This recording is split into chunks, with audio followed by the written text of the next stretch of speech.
ભાવનગરના bank of બરોડામાં થયેલ સરકારની લોન યોજના અંતર્ગત કરવામાં આવેલ કૌભાંડનો મામલો બેંક ઓફ બરોડામાં લઘુ ઉદ્યોગના નામે 24 વ્યક્તિઓને લોન અપાવી કરવામાં આવી હતી છેતરપિંડી સમગ્ર મામલે બેંક ઓફ બરોડાના regional officer Ghogha road police મથકમાં નોંધાવી છે ફરિયાદ સમગ્ર મામલે એસઆઈટી કરવામાં આવી છે રચના 1 પીઆઈ તેમજ 3 પીએસઆઈ રાઇટર સહિત 7 થી વધુ પોલીસ કર્મચારીઓની એસઆઈટી ટીમ બનાવવામાં આવી છે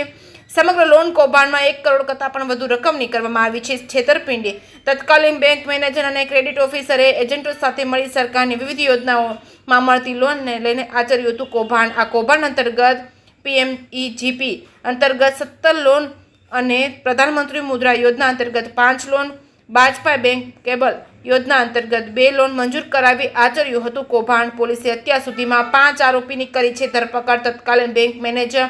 ક્રેડિટ ઓફિસર તેમજ 2 એજન્ટ 1 લોન લેનાર વ્યક્તિની કરવામાં આવી છે ધરપકડ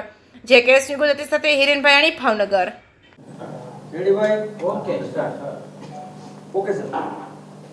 ભાવનગર ખાતે ગઈકાલે બેંક ઓફ બરોડાના મેનેજર મારફતે એક ફરિયાદ દાખલ કરવા માટે આવેલી જે અંતર્ગત ભાવનગર જિલ્લા ખાતે ઘોઘા રોડ પોલીસ સ્ટેશન ખાતે એક ફરિયાદ દાખલ કરવામાં આવેલી છે જેની અંદર કુલ 1 કરોડ જેટલા આર્થિક નાણાંની ઉચાપત અંગત કારણોસર કરેલાની ફરિયાદ દાખલ કરવામાં આવેલી છે આ અંતર્ગત ટોટલ 28 આરોપી વિરુદ્ધ ફરિયાદ દાખલ કરેલી છે જેમાં અત્યાર સુધી 4 આરોપીની ધરપકડ કરવામાં આવેલી છે સમગ્ર બનાવની વિગત એવી છે કે બેંક ઓફ બરોડાના મોખડાજી સર્કલ ખાતેની બ્રાન્ચમાં તત્કાલીન બ્રાન્ચ મેનેજર અને લોન માટેનું જે કામ કરવાના અન્ય અધિકારી પોતે પ્રાઇવેટ 2 માણસો રાખી અને અલગ અલગ સરકારની યોજનાઓ નીચે લોન મંજૂર કરવા માટે થઈ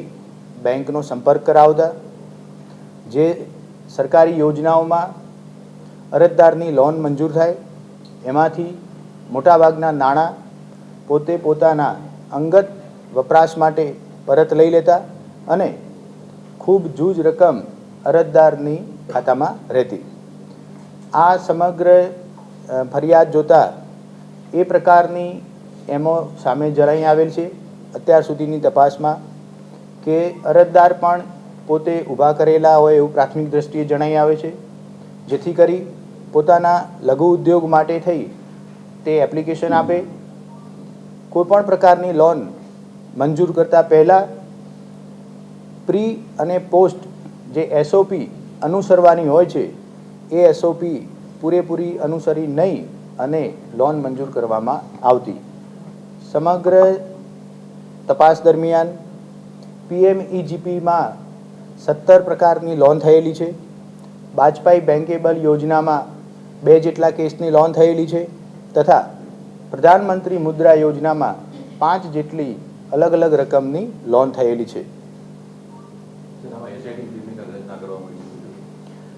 તપાસ ખૂબ ઝીણવટભરી કરવી પડે એ પ્રકારનો ગુનો દાખલ થયેલો છે સરકારી બેંક સાથે એના જ કર્મચારી અધિકારી મારફતે ઉચાપત થયેલાનો ગુનો છે જેથી કરી તપાસમાં સારી રીતે તપાસ કરી શકાય તમામ આરોપી સુધી પહોંચી શકાય એટલા માટે એક એસઆઈટીની રચના કરવામાં આવેલી છે જેમાં પીઆઈ જેકે ડામોર અને એમની સાથે 2 પીએસઆઈ અને રાઇટર તરીકે અન્ય પોલીસ કર્મચારીઓને નિયુક્ત કરવામાં આવેલા છે છેલ્લે 2021થી લઈ અને આજ દિન સુધી અલગ અલગ સમયે આ પ્રકારની લોન મંજૂર કરી નાણાકીય ઉચાપત થયેલાનું પ્રાથમિક દ્રષ્ટિએ બહાર આવેલું છે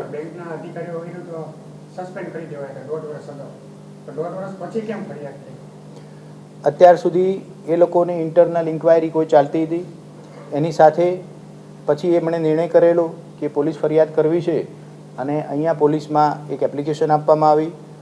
પૂરેપૂરી ખાતરી કરી અને પછી ગઈકાલે ગુનો દાખલ કરવામાં આવેલો છે અત્યારે હાલ બેંકના 2 કર્મચારીઓને અટક કરવામાં આવેલા છે વધુ તપાસમાં જો બેંકના કોઈ અન્ય કર્મચારીઓની સંડોવણી ખુલશે તો એમને પણ આરોપી તરીકે ધરપકડ કરવામાં આવશે જે સિવિલિયન માણસો છે કે જે એજન્ટ તરીકેનું કામ કરે છે, એનો મુખ્ય રોલ એ કે જે પણ લોકો બેંકમાં અલગ અલગ યોજનાઓ માટે લોન લેવા માટે એપ્લાય થાય એવા માણસોને એ ઊભા કરતા. ખરેખર તેઓને લોનની જરૂરિયાત નહોતી રહેતી, એમને કોઈ પણ નાનો સ્મોલ સ્કેલ બિઝનેસ કરવાનો રહેતો નહોતો. તો આ જે વચોટિયા છે, સિવિલિયન માણસો છે કે જે બેંકના કર્મચારી કે અધિકારી નથી, એમનો મુખ્ય રોલ ડમી